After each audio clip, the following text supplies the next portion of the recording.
February 24th, Russia invaded its neighbor Ukraine, starting an illegal war against a sovereign nation.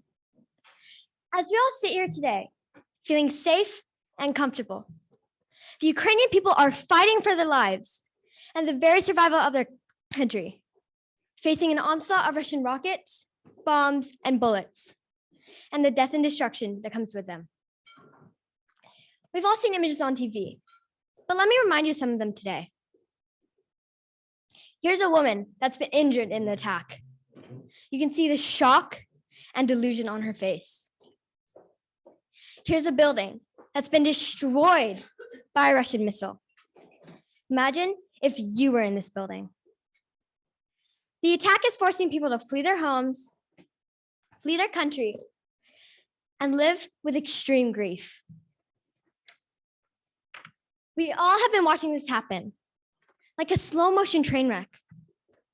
But this isn't a movie. It isn't a game. Let me ask you a question.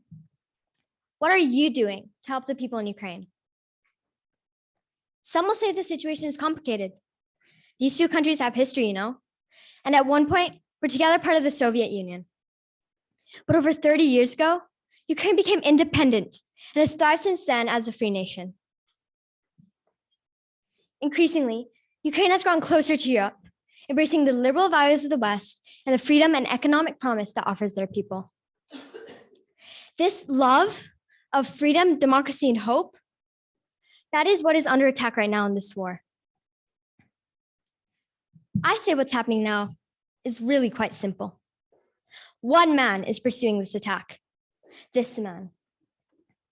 This man doesn't like freedom. He doesn't like democracy.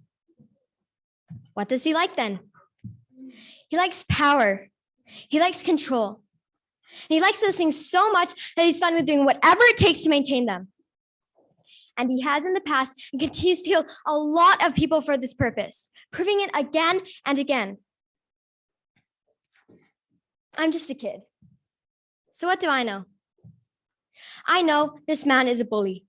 He's bully number one, the biggest bully in the world. I've experienced bullies in schools I've been to, but Putin makes them all look like wimps. Mr. Vladimir Putin, you think you're so tough, don't you? The Western world, mainly the US and the EU, have reacted to Mr. Putin's war by providing money and some equipment to help Ukraine's defense, while penalizing Russia, Mr. Putin, and his friends with economic sanctions.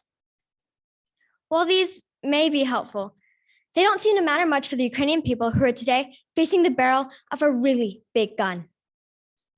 A successful bully needs a victim.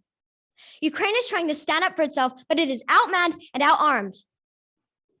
A successful bully also benefits from those who stand by and enable him. We didn't wake up yesterday and discover Mr. Putin to be a bully. Haven't we known this for a long time? We must have had a lot of chances to do something to prevent this war, but we didn't do it. So here we are. I can't help but say shame on Western country leaders for enabling Mr. Putin over the years and for not doing more now. People say that if we do more to defend Ukraine, we will risk World War III and nuclear war.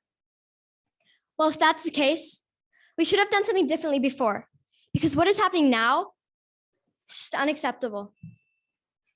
It is so very sad to watch these people getting killed and their country getting ruined just because they embraced and loved freedom and democracy.